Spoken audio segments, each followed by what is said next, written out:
उसका प्रस्ताव आया, निंदा प्रस्ताव था। क्या आपको लगता है कि वही विवाद की वजह बनी, और विवाद की वजह बनी तो क्यों बनी?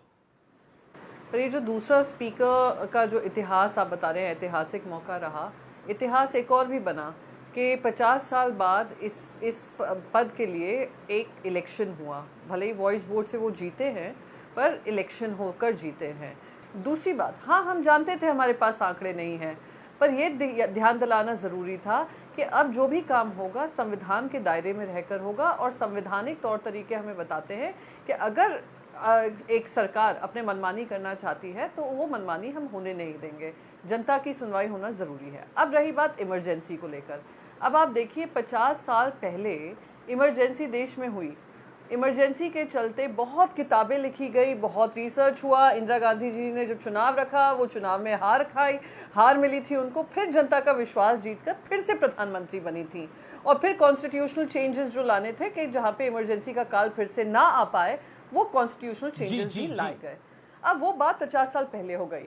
अब हम 50 साल आगे आए। आज भारतीय जनता पार्टी को 2 टर्म का बहुमत क्यों मिला?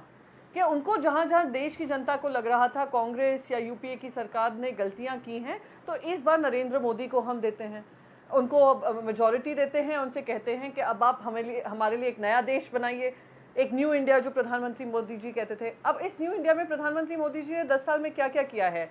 बेरोजगारी चरम सीमा पर, महंगाई चरम सीमा पर, महिलाओं पे अत्याचार चरम सीमा पर, युवाओं की जो दिक्कतें हैं एग्जाम्स को लेकर वो चरम सीमा पर।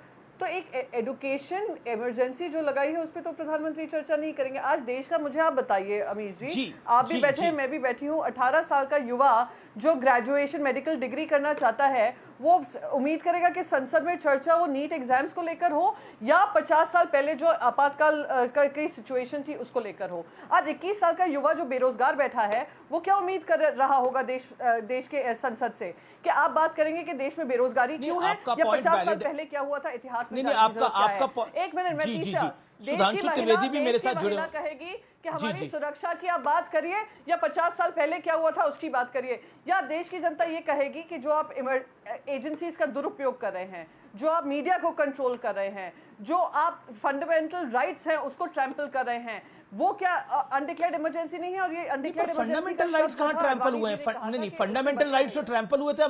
प्रियंका जी एक सेकंड, एक करेक्शन। फंडामेंटल राइट्स को तो ट्रैम्पल हुए थे जब नहीं, आप उनसे बात करिए फंडामेंटल राइट्स के बारे में जी। नहीं, जिनके घर बगैर जुडिशरी नहीं, अब किसी गुंडे बदमाश का घर टूट रहा है तो उसके लिए चिंता हमें क्यों करनी है?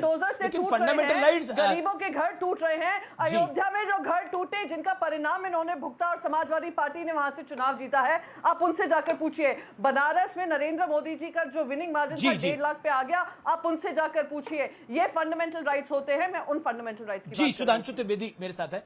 जी सुधांशु त्रिवेदी, विपक्ष लामबंद है, लेकिन संविधान और आपातकाल की इस जंग में सदन चलाना तो सरकार का भी काम है, शासन का भी काम है। क्या आपको लगता है कि जिस तरह से आज अखिलेश यादव, राहुल गांधी, पप्पू यादव भी बैठे हैं, पप्पू यादव ने भी बोला कि क्या बात हो रही है, 50 साल पुरानी बात क्यों हो रही है? अभी प्रियंका जी भी मेंबर ऑफ पार्लियामेंट है राज्यसभा की, आप भी उस सदन के मेंबर हैं, सेकंड टाइम मेंबर हैं आप। तो प्रश्न यह है कि 50 साल पुरानी बात को याद दिलाना आवश्यक क्यों? बड़ा विचित्र तर्क है। तो 15 अगस्त 47 क्यों मनाते हैं? 15 अगस्त भाई ये हो गया जो होना था 77 साल पहले। अंग्रेजों ने ऐसा किया था, वैसा किया था, क्या कहने की जरूरत है? मेरे विचार से यह हास्यास्पद तर्क है। और मैं पूछना चाहता हूं, अगर यही मुद्दे थे जो प्रियंका जी कह रहे हैं, तो इन मुद्दों के बारे में चर्चा करनी चाहिए थी विपक्ष। ये संविधान की किताब क्यों लेके आए? संविधान तो 26 नवंबर 1949 को बन गया था, साइन हो गया था, 26 जनवरी 1950 को लागू हो गया था। तो फिर क्यों लेके आए? मुद्दा आप लेके आते हैं 75 साल पुराना। और जब संविधान की वास्तविक हत्या हुई यह बताया जाता है, तो वो सच आप बताने के बारे में कहते हैं कि साहब इसको बताने की क्यों आवश्यकता है? इसलिए बताने की आवश्यकता है कि जैसे प्रियंका जी की पार्टी को अपने नाम के आगे बाला साहब ठाकरे जी का नाम लगाने की जरूरत पड़ती है, यद्यपि वो आज हमारे बीच में नहीं है। तो इसलिए जो आपके पुराने कार्य हैं, अच्छे या बुरे, दोनों आपके साथ होते हैं। और हम ये बताना चाहते हैं, जो उन्होंने कहा आज अनडिक्लेयर्ड इमरजेंसी का शायद आइडिया नहीं है आप लोगों को। जितना प्रियंका जी ने बोला है ना इतना बोलने पे इमरजेंसी में जेल, और आप कभी बेल भी नहीं मांग सकती थी। खत्म। जी जी जी। एक रूल था DIR, defence of India rule, जिसके अनुसार अगर केवल इतना कह दिया जाए कि इंदिरा गांधी की सरकार हटानी है, मैं तो आप जेल चले जाएंगे। आपको इंटरप्ट कर रहा हूं, मुझे जी, मैं आपको इंटरप्ट कर रहा हूं, लेकिन विपक्ष कह रहा है कि अभी भी एजेंसियों का दुरुपयोग हो रहा है। अभी भी प्रियंका जी ने बोला ये बात, राहुल गांधी भी पहले कह चुके हैं, कई नेता कह चुके हैं, I don't want to name them, कई नेता कह चुके हैं।